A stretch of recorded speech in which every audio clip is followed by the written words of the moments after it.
सत श्री अकाल जी सारिਆਂ ਨੂੰ ਸਵਾਗਤ ਕਰਦੀ ਹਾਂ मैं ਤੁਹਾਡਾ ਆਪਣੇ channel math with Sumanpreet Kaur ਤੇ मैं ਹਾਂ ਸੁਮਨਪ੍ਰੀਤ ਕੌਰ ਅਤੇ ਅੱਜ ਦੀ ਇਸ ਵੀਡੀਓ ਦੇ ਵਿੱਚ ਅਸੀਂ ਕਰਾਂਗੇ ਕੰਪਿਊਟਰ ਦੇ ਨਾਲ ਰਿਲੇਟਡ ਕੁਝ ਇੰਪੋਰਟੈਂਟ MCQ ਜਿਹੜੇ ਵੀ student forest guard video PSSB clerk excise ਅਤੇ ਟੈਕਸ ਇੰਸਪੈਕਟਰ ਦੇ ਐਗਜ਼ਾਮ ਦੀ ਤਿਆਰੀ ਕਰ ਰਹੇ ਨੇ ਉਹਨਾਂ ਦੇ ਲਈ ਅੱਜ ਦੀ ਇਹ ਵੀਡੀਓ ਕਾफ़ी ही ज़्यादा ਹੈਲਪਫੁਲ ਹੋਣ ਵਾਲੀ ਹੈ क्योंकि इस वीडियो ਦੇ ਵਿੱਚ ਇੱਕ क्वेश्चन PSSB बोर्ड ਵੱਲੋਂ अलग-अलग ਕੰਪੀਟੀਟਿਵ एग्जाम जो कि कंडक्ट ਕੀਤੇ ਗਏ ਨੇ PSSB ਵੱਲੋਂ ਉਸ ਦੇ ਵਿੱਚੋਂ ਰਿਪੀਟਡ ਹੀ MCQ ਅਸੀਂ ਇਸ ਵੀਡੀਓ ਦੇ ਵਿੱਚ ਲਏ ਆ ਜਿਹੜੇ ਕਿ बहुत ज़्यादा हाई लैवल ਦੇ भी ਐਡ ਕੀਤੇ ਗਏ ਆ ठीक है जी। इस करके ਅੱਜ ਦੀ ਇਹ ਵੀਡੀਓ ਤੁਸੀਂ ਭੁੱਲ ਕੇ ਵੀ ਨਾ ਛੱਡਣਾ ਜਿਹੜੇ ਵੀ student forest guard PSSB clerk ਦੇ एग्जाम ਦੀ ਤਿਆਰੀ ਕਰ ਰਹੇ ਨੇ क्योंकि इस वीडियो ਦੇ ਵਿੱਚ ਇੱਕ MCQ ਤੁਹਾਡੇ ਲਈ ਕਾफ़ੀ ਹੀ ज़्यादा ਹੈਲਪਫੁਲ ਹੋਣ ਵਾਲਾ ਹੈ ਤੇ ਇਸ ਵੀਡੀਓ ਨੂੰ ਦੇਖਣ ਤੋਂ ਬਾਅਦ ਤੁਹਾਨੂੰ ਆਪਣੇ ਆਪ ਪਤਾ ਲੱਗੇਗਾ ਕਿ ਤੁਹਾਡੀ ਨੌਲੇਜ ਦੇ ਵਿੱਚ ਕੀ ਇੰਕਰੀਮੈਂਟ ਹੋਇਆ। ਤਾਂ ज़्यादा टाइम वेस्ट ना करते हुए ਅਸੀਂ ਅੱਜ ਦੀ ਇਹ ਵੀਡੀਓ ਸਟਾਰਟ ਕਰਦੇ ਹਾਂ। ਜੇਕਰ ਤੁਹਾਨੂੰ ਵੀਡੀਓ ਚੰਗੀ ਲੱਗੇ ਤਾਂ ਪਲੀਜ਼ ਵੀਡੀਓ ਨੂੰ ਲਾਈਕ ਅਤੇ ਸ਼ੇਅਰ ਜ਼ਰੂਰ ਕਰ ਦੇਣਾ। Question number 1 manual line break ਲਈ ਸ਼ਾਰਟਕਟ ਕੁੰਜੀ ਕੀ ਹੈ? हाँ जी, मैनुअल लाइन ब्रेक देखो इत्थे गल हो रही है MS वर्ड की क्योंकि manual line break MS word दे विच ही हुंदी आ ते मैनुअल लाइन ब्रेक दे लई असीं शॉर्टकट कुंजी वरतदे आ shift plus enter. Option number C is the right answer. जेकर असीं गल करिए आल्ट प्लस एंटर दी तां इह एक्सल दे विच काम आउंदा क्योंकि ये लाइन ब्रेक करन दे काम आउंदा ठीक है, एक्सल दे विच वरतिया जांदा। इस तो इलावा जेकर असीं गल करिए कंट्रोल प्लस एंटर दी ये MS वर्ड दे विच ही वरतिया जांदा ते पेज ब्रेक करन दे लई वरतिया जांदा। हाँ जी, नैक्सट क्वेश्चन डिजिटल घड़ी विच किस किस्म दा कंप्यूटर पाया जांदा? हाँ जी, डिजिटल घड़ी दे विच किहड़ा किस्म दा कंप्यूटर पाया जांदा वा? देखो जी डिजिटल घड़ी होंदी है इस दे विच जिहड़ा कंप्यूटर असीं बोल सकते हैं सिस्टम आ जिहड़ा कंप्यूटर सिस्टम वो इहदे अंदर फिट हुंदा ते जिहदे अंदर फिट होवे ना उहनूं असीं बोलदे हैं embedded computer. Option number D is the right answer. जिहड़े किसी ना किसी सिस्टम के अंदर फिट होंदे आ उन्हां नूं असीं बोल दिंदे आ इंबैडेड कंप्यूटर। जिवें फॉर एग्जाम्पल हुण तुसीं देखिआ होणा ओला स्कूटर आ रही आ ठीक है, इलैक्ट्रोनिक स्कूटर आ रहे आ ओला दे जिहड़े कि जिन्हां दे अंदर इंबैडेड कंप्यूटर पाया जांदा ठीक है जी। हाँ जी, डिजिटल घड़ी विच किहड़ी किस्म का कंप्यूटर पाया जाता? इंबैडेड कंप्यूटर। पर इत्थे जेकर असीं गल करिए मेन फ्रेम कंप्यूटर की, मेन फ्रेम कंप्यूटर किहड़ा हुंदा? जिहड़ा एक सर्वर हुंदा जिवें असीं किसी एक कंपनी दे विच काम कर रहे हाँ ठीक है, तो कंपनी दे विच तुसीं देखिआ होणा एक मेन कंप्यूटर हुंदा जिहदे विच सारे दा सारा डाटा पिया हुंदा। जिवें किसी एक कंप्यूटर दे विच ही सारा डाटा पिया हुंदा उहनूं असीं मेन फ्रेम बोल दिंदे आ। सुपर कंप्यूटर किहड़ा हुंदा? जिहड़ा फास्ट कंप्यूटर हुंदा। नोटबुक कंप्यूटर किहड़ा हुंदा? जिहड़े कि लैपटॉप तो छोटे हुंदे आ पर टैब तो वड्डे हुंदे आ ठीक है जी। नैक्सट क्वेश्चन पैन ड्राइव किस किस्म की मैमरी आ? हाँ जी, पैन ड्राइव आ जिहड़ी वो किस किस्म की मैमरी आ? फ्लैश मैमरी आ। जिहड़ी फ्लैश मैमरी आ ये बहुत ज़्यादा फास्ट हुंदी आ। तुसीं देखिआ होणा पैन ड्राइव दे विच डाटा जल्दी स्टोरेज हुंदा। इस तो इलावा CD ਅਤੇ DVD विच हौली हुंदा। कारण यही है कि इस विच फ्लैश मैमरी हुंदी है pan drive they which. Option number D is the right answer. हाँ जी, अगला प्रश्न असीं करते हैं। अच्छा इत्थे असीं मैमरी की गल कीती है, तुसीं सुनिया होना एक रैम ठीक है, तुहानूं लिखिया दिख रहा रैम। रैम की हुंदी है? रैंडम एक्सैस मैमरी हुंदी है ते ये मेन मैमरी हुंदी है ठीक है, इहनूं असीं फ्लैश मैमरी नहीं बोल सकते। बहुत सारे स्टूडेंट इत्थे रैम ला के आउंदे आ इसदा आंसर, पर ये रैम नहीं बोल सकते। एक मेन मैमरी हुंदी आ ते फ्लैश मैमरी हुंदी है जिहड़ी ये बहुत फास्ट हुंदी आ। हाँ जी, अगला प्रश्न असीं करते हैं इंटरनैट तो तुहाडे कंप्यूटर ते फाइलां ट्रांसफर करन दी प्रक्रिया नूं की कहा जांदा है? इंटरनैट तो तुहाडे कंप्यूटर दे विच जिहड़ियां फाइलां ट्रांसफर हुंदियां ने, तुहानूं पता है कि इंटरनैट तो जेकर कंप्यूटर दे विच जां मोबाइल दे विच कोई फाइल आई आ तो उहनूं असीं की करदे आ ਉਹ ਪ੍ਰਕਿਰਿਆ ਨੂੰ ਅਸੀਂ ਕੀ ਕਰਦੇ ਹਾਂ? ਅਸੀਂ ਡਾਊਨਲੋਡ ਹੀ ਕਰਦੇ ਹਾਂ ਨਾ। ਤਾਂ ਆਪਸ਼ਨ ਨੰਬਰ C ਇਸ ਦਾ ਰਾਈਟ ਆਨਸਰ ਹੈ, ਡਾਊਨਲੋਡਿੰਗ ਕਿਹਾ ਜਾਂਦਾ ਹੈ। ਦੇਖੋ ਐਗਜ਼ਾਮੀਨੇਸ਼ਨ ਜਿਹੜਾ ਐਗਜ਼ਾਮੀਨਰ ਆ ਉਹ ਤੁਹਾਨੂੰ ਪਜ਼ਲ ਕਰਨ ਦੇ ਲਈ ਕੁਐਸਚਨ ਘੁਮਾ ਫਿਰਾ ਕੇ ਪਾ ਸਕਦਾ।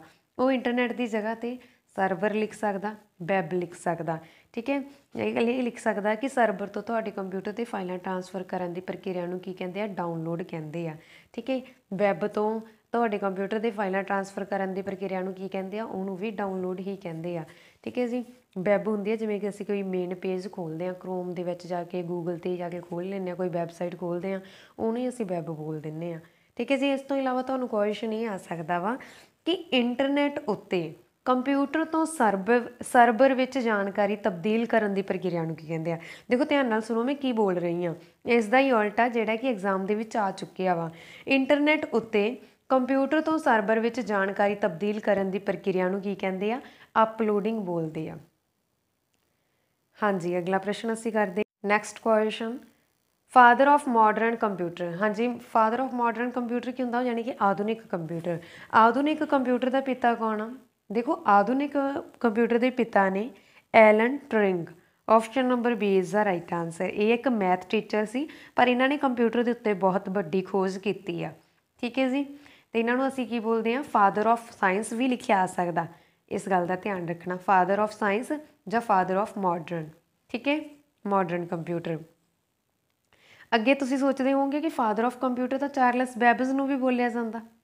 ਚਾਰਲਸ ਬੈਬਜ ਨੂੰ ਅਸੀਂ ਫਾਦਰ ਆਫ ਕੰਪਿਊਟਰ ਬੋਲਦੇ ਹਾਂ, ਪਰ ਫਾਦਰ ਆਫ ਮਾਡਰਨ ਕੰਪਿਊਟਰ ਅਸੀਂ ਕਿਹਨੂੰ ਬੋਲਦੇ ਹਾਂ? ਐਲਨ ਨੂੰ। ਇਸ ਗੱਲ ਦਾ ਧਿਆਨ ਰੱਖਣਾ। ਅਤੇ ਚਾਰਲਸ ਬੈਬਜ ਨੇ ਕੀ ਕੀਤਾ ਸੀਗਾ? ਇਹਨਾਂ ਨੇ ਐਨਾਲੈਟੀਕਲ ਇੰਜਨ ਬਣਾਇਆ ਸੀਗਾ। ਹਾਂਜੀ, ਅੱਗੇ ਤੁਹਾਨੂੰ ਨਾਮ ਲਿਖਿਆ ਦਿਖ ਰਿਹਾ, ਟੈਡ ਹੌਫ। ਇਹਨਾਂ ਨੂੰ ਫਾਦਰ ਆਫ DBMS ਕਿਹਾ ਜਾਂਦਾ। ਠੀਕ ਹੈ, ਫਾਦਰ ਆਫ DBMS ਯਾਨੀ ਕਿ ਡਾਟਾਬੇਸ ਮੈਨੇਜਮੈਂਟ ਸਿਸਟਮ। ਅਗਲਾ ਪ੍ਰਸ਼ਨ ਅਸੀਂ ਕਰਦੇ ਹਾਂ, ਕੰਪਿਊਟਰ ਸ਼ਬਦ ਕਿਹੜੀ ਭਾਸ਼ਾ ਤੋਂ ਆਇਆ ਹੈ? ਹਾਂਜੀ, ਕੰਪਿਊਟਰ ਸ਼ਬਦ ਆ ਜਿਹੜਾ ਕਿਹੜੀ ਭਾਸ਼ਾ ਤੋਂ ਲਿਆ ਗਿਆ? ਬਹੁਤ ਸਾਰੇ ਸਟੂਡੈਂਟਸ, ਕਿਉਂਕਿ ਤੁਹਾਨੂੰ ਪਤਾ ਹੈ ਕਿ ਅਸੀਂ ਬਹੁਤ ਸਾਰੀਆਂ ਬੁੱਕਸ ਦੇ ਵਿੱਚ ਲਿਖਿਆ ਹੋਇਆ ਕਿ ਗ੍ਰੀਕ ਭਾਸ਼ਾ ਤੋਂ ਲਿਆ ਜਾਂਦਾ।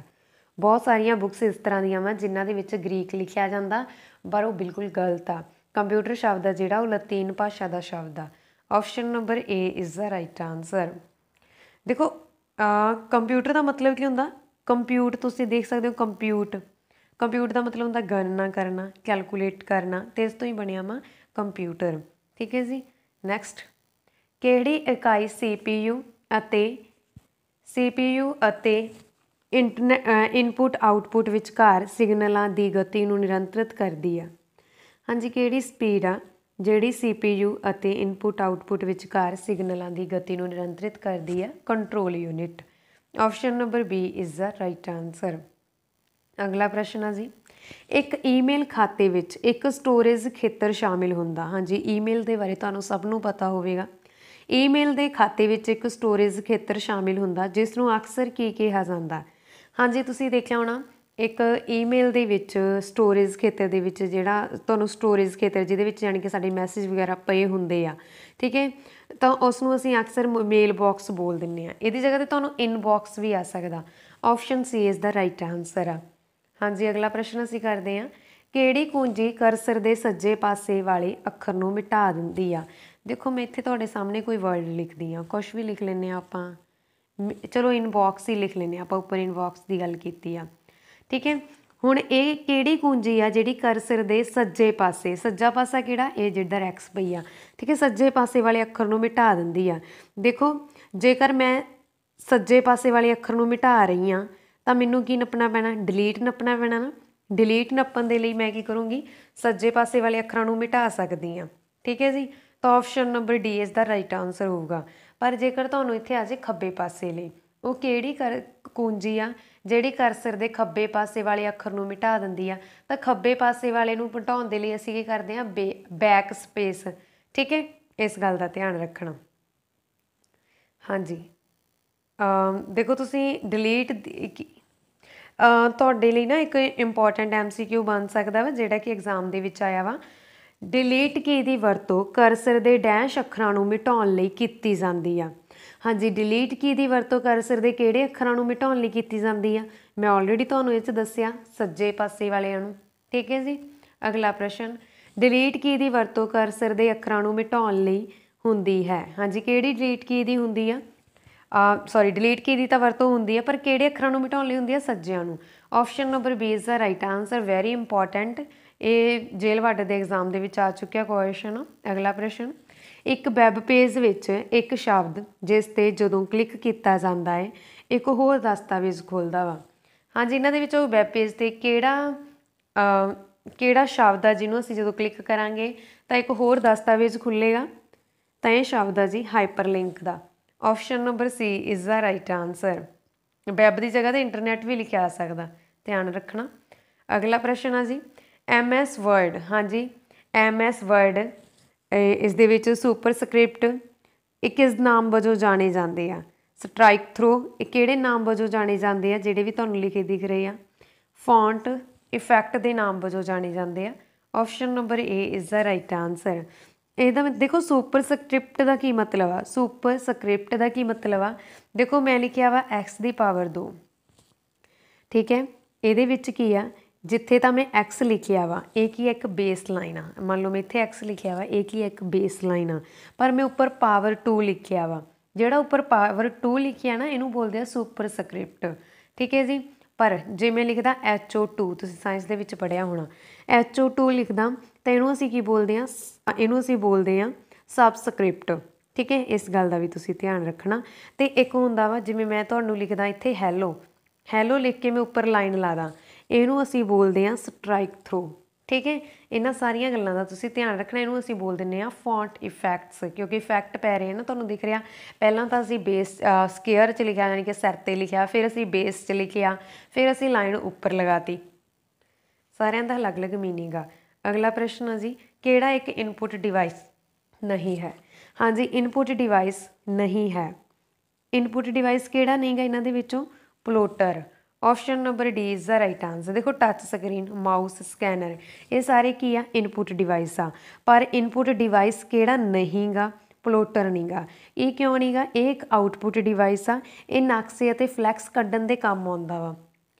ਹਾਂਜੀ, ਅਗਲਾ ਪ੍ਰਸ਼ਨ MS ਵਰਡ ਵਿੱਚ ਦਸਤਾਵੇਜ਼ ਦੇ ਨਾਲ ਕੰਮ ਕਰਦੇ ਸਮੇਂ ਅਚਾਨਕ ਤੁਹਾਡੇ ਤੋਂ ਕੋਈ ਗਲਤੀ ਹੋ ਗਈ। ਹਾਂਜੀ, MS ਵਰਡ ਦੇ ਵਿੱਚ ਜੇਕਰ ਤੁਸੀਂ ਕਿਸੇ ਦਸਤਾਵੇਜ਼ 'ਤੇ ਕੰਮ ਕਰ ਰਹੇ ਹੋ ਤਾਂ ਅਚਾਨਕ ਤੁਹਾਡੇ ਤੋਂ ਕੋਈ ਗਲਤੀ ਹੋ ਜਾਂਦੀ ਆ, ਤਾਂ ਕਾਰਵਾਈ ਨੂੰ ਵਾਪਸ ਕਰਨ ਲਈ ਤੁਸੀਂ ਕਿਹੜੀ ਕੁੰਜੀ ਦੀ ਵਰਤੋਂ ਕਰੋਗੇ?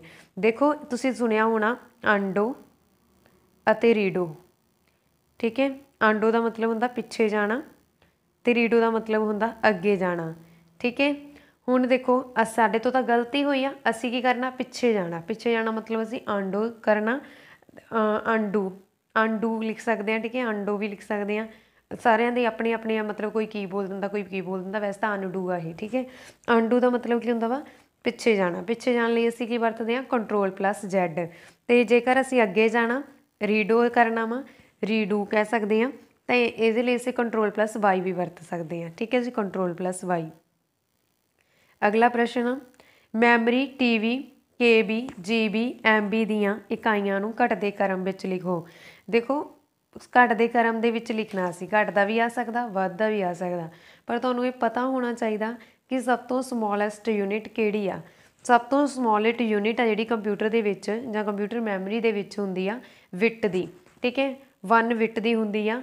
ਪਰ ਤੁਹਾਨੂੰ ਬਹੁਤ ਇੰਪੋਰਟੈਂਟ ਆ ਇਹ ਪਤਾ ਹੋਣਾ ਚਾਹੀਦਾ ਕਿ ਕੰਪਿਊਟਰ ਬਾਈਨਰੀ ਭਾਸ਼ਾ 'ਤੇ ਕੰਮ ਕਰਦਾ ਵਾ।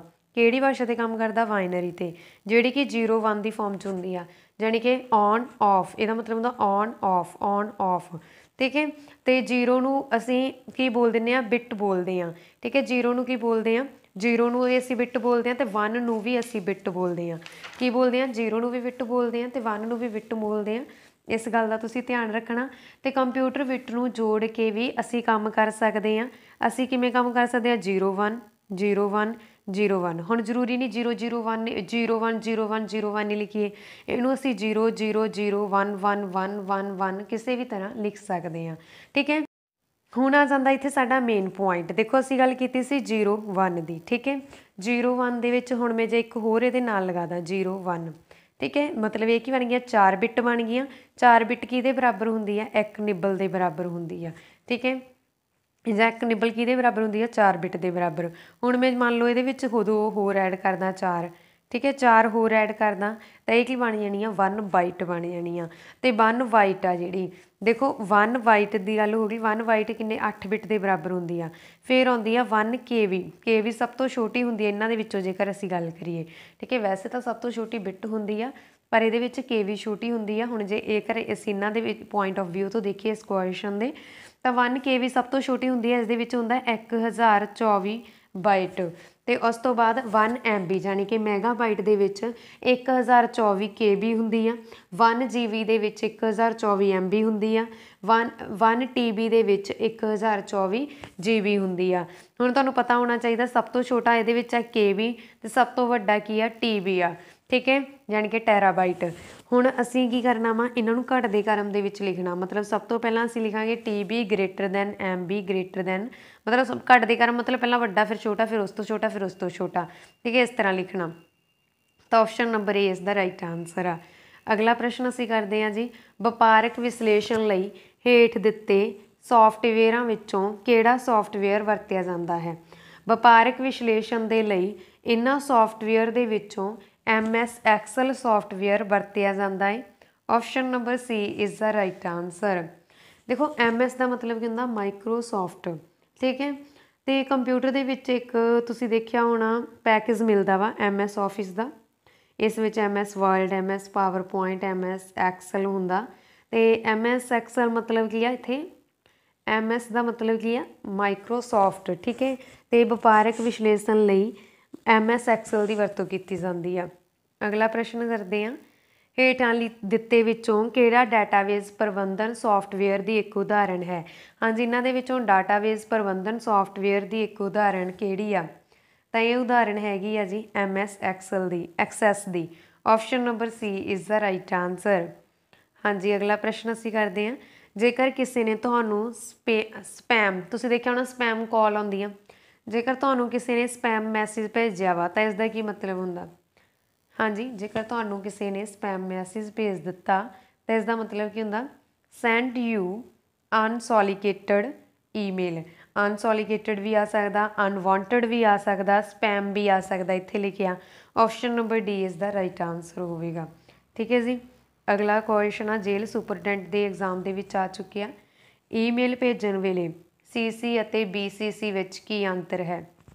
ਦੇਖੋ CC ਇਹਦਾ ਮਤਲਬ ਹੁੰਦਾ ਕਾਰਬਨ ਕਾਪੀ, BCC ਇਹਦਾ ਮਤਲਬ ਹੁੰਦਾ ਬਲਾਈਂਡ ਕਾਰਬਨ ਕਾਪੀ। ਦੇਖੋ ਪਹਿਲਾਂ ਕੀ ਹੁੰਦਾ ਸੀਗਾ ਪੁਰਾਣੇ ਸਮਿਆਂ ਦੇ ਵਿੱਚ ਕਿ ਉਸ ਟਾਈਮ ਜਿਹੜੀ ਕਾਪੀ ਵਾਲੀ ਮਸ਼ੀਨ ਨਹੀਂ ਆਈ ਸੀ, ਜਾਂ ਆਪਾਂ ਕਹਿ ਸਕਦੇ ਪ੍ਰਿੰਟਰ ਵਗੈਰਾ ਹੁੰਦੇ ਨਹੀਂ ਸੀਗੇ, ਠੀਕ ਹੈ। ਤਾਂ ਕਾਪੀ ਕਰਨ ਲਈ ਉਦੋਂ ਕਾਰਬਨ ਕਾਪੀ ਦਾ ਮਤਲਬ ਕੀ ਆ, ਤੁਸੀਂ ਦੇਖਿਆ ਹੋਣਾ ਇੱਕ ਬਲਿਊ ਡਾਇਰੀ ਹੁੰਦੀ ਆ, ਬਲਿਊ ਪੇਜ ਹੁੰਦਾ ਵਾ ਜਿਹੜਾ ਕਿ ਇੱਕ ਪੇਜ ਦੇ ਹੇਠਾਂ ਰੱਖ ਦਿੱਤਾ ਜਾਂਦਾ ਤੇ ਉਹਦੇ ਉੱਤੇ ਅਸੀਂ ਲਿਖਦੇ ਹਾਂ, ਦੂਜੇ ਪੇਜ 'ਤੇ ਆਟੋਮੈਟਿਕ ਲਿਖਿਆ ਜਾਂਦਾ, ਠੀਕ ਹੈ, ਉਹਨੂੰ ਅਸੀਂ ਬੋਲ ਦਿੰਦੇ ਹਾਂ ਕਾਰਬਨ ਕਾਪੀ। BCC ਹੁੰਦੀ ਆ ਬਲਾਈਂਡ ਕਾਪੀ। ਤੇ BCC ਦੇ ਵਿੱਚ ਕੀ ਆ, ਅਸੀਂ ਈਮੇਲ ਐਡਰੈਸ ਨੂੰ BCC ਦੇ ਵਿੱਚ ਕੀ ਅਸੀਂ ਈਮੇਲ ਐਡਰੈਸ ਨੂੰ ਹਾਈਡ ਕਰ ਸਕਦੇ ਹਾਂ, ਠੀਕ ਹੈ। ਤੇ CC ਦੇ ਵਿੱਚ ਕੀ ਆ, ਅਸੀਂ ਦੇਖੋ ਮੰਨ ਕੇ ਚਲੋ ਤੁਸੀਂ, ਮੇਰੇ ਕੋਲ ਕੋਈ 3 ਬੰਦੇ ਆ ਜਿਹੜੇ ਕੰਮ ਕਰ ਰਹੇ ਆ, ਠੀਕ ਹੈ। ਮੇਨ ਸਭ ਤੋਂ ਮਤਲਬ ਉੱਪਰ ਬੌਸ ਬੈਠਾ, ਉਸ ਤੋਂ ਬਾਅਦ ਇੱਕ ਜਾਂ ਫਿਰ ਕਹਿ ਦੋ ਪਹਿਲਾਂ ਪ੍ਰਿੰਸੀਪਲ ਆ, ਫਿਰ ਵਾਈਸ ਪ੍ਰਿੰਸੀਪਲ ਆ, ਉਸ ਤੋਂ ਬਾਅਦ ਇੱਕ ਮੇਨ ਟੀਚਰ ਆ ਗਿਆ, ਠੀਕ ਹੈ। ਇੱਕ ਟੀਚਰ ਦੀ ਗੱਲ ਹੋ ਗਈ, ਸਬਜੈਕਟ ਟੀਚਰ ਦੀ ਗੱਲ ਹੋ ਗਈ। ਹੁਣ ਤੁਸੀਂ ਦੇਖੋ ਪ੍ਰਿੰਸੀਪਲ ਸਰ ਕੋਲ ਇੱਕ ਮੇਲ ਆਈ ਆ, ਠੀਕ ਹੈ, ਇੱਕ ਮੇਲ ਆਈ ਆ। ਕੋਈ ਬੰਦਾ ਜਿਹੜਾ ਮੇਲ ਭੇਜ ਰਿਹਾ ਵਾ ਉਹਨੇ ਜਾਂ ਤਾਂ ਕੀ ਹੋਵੇਗਾ ਕਿ ਉਹ ਸਾਡੇ ਤਿੰਨਾਂ ਲਈ ਹੀ ਇੰਪੋਰਟੈਂਟ ਆ, ਤਿੰਨਾਂ ਨੂੰ ਹੀ ਭੇਜ ਰਿਹਾ ਵਾ। ਜੇਕਰ ਉਹ ਤਿੰਨਾਂ ਨੂੰ ਭੇਜ ਰਿਹਾ ਵਾ ਤਾਂ ਹੋ ਸਕਦਾ ਕਿ ਉਹ ਮੇਲ ਦੇ ਬਾਰੇ ਮਤਲਬ ਆਪਸ਼ਨ ਹੁੰਦੀ ਆ ਵਿੱਚ ਕਿ ਜੇਕਰ ਉਹ ਮੇਲ ਪ੍ਰਿੰਸੀਪਲ ਸਰ ਨੂੰ ਆਈ ਆ ਤਾਂ ਪ੍ਰਿੰਸੀਪਲ ਸਰ ਨੂੰ ਸ਼ੋ ਹੋ ਜਾਊਗਾ ਕਿ ਉਹ ਮੇਲ ਸਾਡੇ ਸਬਜੈਕਟ ਟੀਚਰ ਨੂੰ ਵੀ ਆ ਚੁੱਕੀ ਆ ਅਤੇ ਵਾਈਸ ਪ੍ਰਿੰਸੀਪਲ ਨੂੰ ਵੀ ਆ ਚੁੱਕੀ ਆ। ਪਰ ਸਬਜੈਕਟ ਟੀਚਰ ਨੂੰ ਇਹ ਨਹੀਂ ਸ਼ੋ ਹੋਵੇਗਾ ਕਿ ਉਹ ਮੇਲ ਕਿਸ ਕੋਲ ਗਈ ਆ, ਠੀਕ ਹੈ। ਤਾਂ ਇਹ ਆਪਸ਼ਨ ਨੂੰ ਅਸੀਂ ਬੋਲ ਦਿੰਦੇ ਹਾਂ ਬਲਾਈਂਡ ਕਾਰਬਨ ਕਾਪੀ, ਠੀਕ ਹੈ। ਇਸ ਤਰ੍ਹਾਂ ਤੁਸੀਂ ਦੇਖ ਸਕਦੇ ਹੋ। ਹੁਣ ਈਮੇਲ ਭੇਜਣ ਵੇਲੇ CC ਅਤੇ BCC ਦੇ ਵਿੱਚ ਕੀ ਅੰਤਰ ਆ, ਇੱਥੇ ਲਿਖਿਆ ਹੋਣਾ BCC ਹਾਈਡ ਦਾ ਸੈਂਡਰਸ ਈਮੇਲ ਐਡਰੈਸ। BCC ਦੇ ਵਿੱਚ ਅਸੀਂ ਕੀ ਕਰਦੇ ਹਾਂ ਵੀ ਇਸ ਈਮੇਲ ਐਡਰੈਸ ਨੂੰ ਅਸੀਂ ਹਾਈਡ ਕਰ ਸਕਦੇ ਹਾਂ, ਵਾਈਲ CC ਡਜ਼ ਨੋਟ, ਪਰ CC ਦੇ ਵਿੱਚ ਨਹੀਂ ਕਰ ਸਕਦੇ। ਹਾਂਜੀ, ਅਗਲਾ ਪ੍ਰਸ਼ਨ ਆ, ਬਲੂਟੁੱਥ ਲਈ IEEE ਹਾਂਜੀ ਤੁਸੀਂ ਕਹਿ ਸਕਦੇ ਹੋ ਬਲੂਟੁੱਥ ਦੇ ਲਈ IEEE ਸਟੈਂਡਰਡ ਕੀ ਹੈ। ਦੇਖੋ IEEE ਦੀ ਫੁੱਲ ਫੋਰਮ ਤੁਹਾਨੂੰ ਪਤਾ ਹੋਣੀ ਚਾਹੀਦੀ ਹੈ, institute of electrical and electronics engineerings, ਠੀਕ ਹੈ। ਮੈਂ ਰਿਪੀਟ ਕਰ ਦਿੰਦੀ ਹਾਂ ਕਿਉਂਕਿ ਕਾਫੀ ਇੰਪੋਰਟੈਂਟ ਹੈ। IEEE ਦੀ ਫੁੱਲ ਫੋਰਮ ਆ institute of electrical and electronics engineering. ਅਤੇ ਇਸ ਦੇ ਲਈ ਬਲੂਟੁੱਥ ਦੇ ਲਈ ਜਿਹੜਾ ਸਟੈਂਡਰਡ ਹੈ ਇਹਦਾ ਉਹ ਹੈਗਾ 802.15.1। Option number C is the right answer. हाँ जी, अगला प्रश्न असीं करते हैं, पहले पीढ़ी के कंप्यूटर सर्किट लई ਅਤੇ ਮੈਮਰੀ ਲਈ ਡੈਸ਼ ਦੀ ਵਰਤੋਂ ਕਰਦੇ ਸਨ। ਹਾਂਜੀ ਦੇਖੋ, ਪਹਿਲਾ ਕੰਪਿਊਟਰ ਹੈ ਜਿਹੜਾ ਫਸਟ ਜਨਰੇਸ਼ਨ ਦਾ ਕੰਪਿਊਟਰ ਆਇਆ ਸੀ ਨਾ, ਉਸ ਦੇ ਵਿੱਚ ਵੈਕੂਮ ਟਿਊਬ ਦੀ ਗੱਲ ਹੁੰਦੀ ਸੀ। ਠੀਕ ਹੈ, ਵੈਕਿਊਮ ਟਿਊਬ ਦੀ ਗੱਲ ਹੁੰਦੀ ਸੀ, ਵੈਕਿਊਮ ਟਿਊਬ ਵਰਤੀ ਜਾਂਦੀ ਸੀ ਅਤੇ ਮੈਗਨੈਟਿਕ ਡਰਮ ਵਰਤਿਆ ਜਾਂਦਾ ਸੀ ਮੈਮਰੀ ਦੇ ਲਈ। ਤੁਸੀਂ ਬੈਂਕ ਦੇ ਵਿੱਚ ਦੇਖਿਆ ਹੋਣਾ ਏਸੀ ਲੱਗੇ ਹੁੰਦੇ ਆ, ਕੀ ਉਹ ਏਸੀ ਬੰਦਿਆਂ ਦੇ ਲਈ ਲੱਗੇ ਹੁੰਦੇ ਆ? ਨਹੀਂ, ਬਲਕਿ ਉਹ ਕੰਪਿਊਟਰ ਦੇ ਲਈ ਲਾਏ ਜਾਂਦੇ ਆ, ਕਿਉਂਕਿ ਕੰਪਿਊਟਰ ਹੀਟ ਬਹੁਤ ਜ਼ਿਆਦਾ ਛੱਡਦੇ ਆ। ਜੇਕਰ ਹੀਟ ਨੂੰ ਕੰਟਰੋਲ ਨਾ ਕੀਤਾ ਜਾਵੇ ਤਾਂ ਉਹਨਾਂ ਦਾ ਜਿਹੜਾ ਕੰਪਿਊਟਰ ਆ ਉਹ ਕੀ ਹੋ ਜਾਣਗੇ, ਸਰਕਿਟ ਹੋ ਜਾਣਗੇ ਅਤੇ ਡੈਮੇਜ ਹੋ ਜਾਵੇਗਾ। ਠੀਕ ਹੈ, ਕੰਪਿਊਟਰ ਦਾ ਸਰਕਿਟ ਕੀ ਆ, ਡੈਮੇਜ ਹੋ ਜਾਵੇਗਾ ਅਤੇ ਇਸ ਲਈ ਉਹ ਜਿਹੜੇ ਏਸੀ ਆ ਉਹ ਕੰਪਿਊਟਰ ਦੇ ਲਈ ਲੱਗੇ ਹੁੰਦੇ ਆ ਤਾਂ ਜੋ ਹੀਟ ਨੂੰ ਕੰਟਰੋਲ ਕੀਤਾ ਜਾ ਸਕੇ। Option number C is the right answer. ਇਹਨੂੰ ਅਸੀਂ ਕੀ ਬੋਲ ਦਾਂਗੇ, ਵੈਕਿਊਮ ਟਿਊਬ ਅਤੇ ਮੈਗਨੈਟਿਕ ਡਰਮ ਦੀ ਵਰਤੋਂ ਕੀਤੀ ਗਈ ਸੀ ਪਹਿਲੇ ਜਨਰੇਸ਼ਨ ਦੇ ਕੰਪਿਊਟਰ ਦੇ ਵਿੱਚ। ਅਗਲਾ ਪ੍ਰਸ਼ਨ ਆ ਜੀ, ਈਮੇਲ ਵਿੱਚ BCC ਦਾ ਪੂਰਾ ਨਾਮ ਕੀ ਆ? ਮੈਂ ਤੁਹਾਨੂੰ ਆਲਰੇਡੀ ਦੱਸ ਚੁੱਕੀ ਹਾਂ, BCC ਦਾ ਪੂਰਾ ਨਾਮ ਆ blind carbon copy. Option number B is the right answer, blind ਆਉਣਾ ਇਸ ਦੇ ਬੇਟਾ। ਠੀਕ ਹੈ, ਬਲਾਈਂਡ। ਨੈਕਸਟ, ਫਲੋਪਸ ਅਰਥ ਹੈ। ਹਾਂਜੀ, ਫਲੋਪਸ ਦਾ ਅਰਥ ਕੀ ਆ? ਫਲੋਪਸ ਦਾ ਅਰਥ ਕੀ ਆ? Floating point operations per second. Option number A is the right answer. ਠੀਕ ਹੈ ਜੀ, ਦੇਖੋ ਤੁਸੀਂ ਦੇਖਿਆ ਹੋਣਾ ਸੁਪਰ ਕੰਪਿਊਟਰ ਦੀ ਸਪੀਡ ਬਹੁਤ ਫਾਸਟ ਹੁੰਦੀ ਆ ਅਤੇ ਇਸ ਦੀ ਸਪੀਡ ਆ ਜਿਹੜੀ ਫਲੋਪ ਦੇ ਵਿੱਚ ਮਾਪੀ ਜਾਂਦੀ ਆ। ਫਲੋਪ ਕਿਹਦੇ ਵਿੱਚ ਮਾਪੀ ਜਾਂਦੀ ਆ? ਫਲੋਪਸ ਦੇ ਵਿੱਚ ਮਾਪੀ ਜਾਂਦੀ ਆ। ਫਲੋਪਸ ਕੀ ਆ? ਇੱਕ ਸਪੀਡ ਯੂਨਿਟ ਆ। ਠੀਕ ਹੈ, ਅਤੇ ਇਹਦੀ ਫੁੱਲ ਫੋਰਮ ਕੀ ਆ? Floating point operations per second. ਹਾਂਜੀ, ਅਗਲਾ ਪ੍ਰਸ਼ਨ ਅਸੀਂ ਕਰਦੇ ਹਾਂ, ਤੀਜੀ ਪੀੜ੍ਹੀ ਦੇ ਕੰਪਿਊਟਰ ਡੈਸ਼ 'ਤੇ ਆਧਾਰਿਤ ਸਨ। ਹਾਂਜੀ, ਤੀਜੀ ਪੀੜ੍ਹੀ ਦੇ ਜਿਹੜੇ ਕੰਪਿਊਟਰ ਆ ਜਾਂ ਥਰਡ ਜਨਰੇਸ਼ਨ ਦੇ ਕੰਪਿਊਟਰ ਕਿਸ 'ਤੇ ਆਧਾਰਿਤ ਸੀ? IC 'ਤੇ। Option number A is the right answer. Integrated circuit 'ਤੇ ਆਧਾਰਿਤ ਸੀ ਥਰਡ ਜਨਰੇਸ਼ਨ। ਫਸਟ ਜਨਰੇਸ਼ਨ ਦੇ ਵਿੱਚ ਵੈਕਿਊਮ ਟਿਊਬ ਸੀ। ਸੈਕਿੰਡ ਜਨਰੇਸ਼ਨ ਦੀ ਗੱਲ ਕਰੀਏ ਤਾਂ ਇਸ ਦੇ ਵਿੱਚ ਕੀ ਸੀ? ਟਰਾਂਜਿਸਟਰ ਸੀ। ਅਤੇ ਥਰਡ ਦੇ ਵਿੱਚ IC ਯਾਨੀ ਕਿ ਇੰਟੀਗ੍ਰੇਟਡ ਸਰਕਿਟ ਆ ਗਿਆ ਸੀ। ਅਗਲਾ, ਵਾਈਫਾਈ ਟੈਕਨੋਲੋਜੀ ਵਿੱਚ ਸੁਰੱਖਿਆ ਪ੍ਰੋਟੋਕੋਲ WEP ਦਾ ਪੂਰਾ ਨਾਮ ਕੀ ਆ? WEP ਦਾ ਪੂਰਾ ਨਾਮ ਕੀ ਆ? ਵਾਇਰਡ ਇਕੁਇਵੈਲੈਂਟ।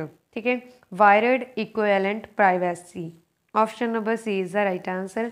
ਵਾਇਰਡ ਇਕੁਇਵੈਲੈਂਟ ਪ੍ਰਾਈਵੇਸੀ ਆ ਜਿਹੜਾ WEP ਦਾ ਪੂਰਾ ਨਾਮ ਆ।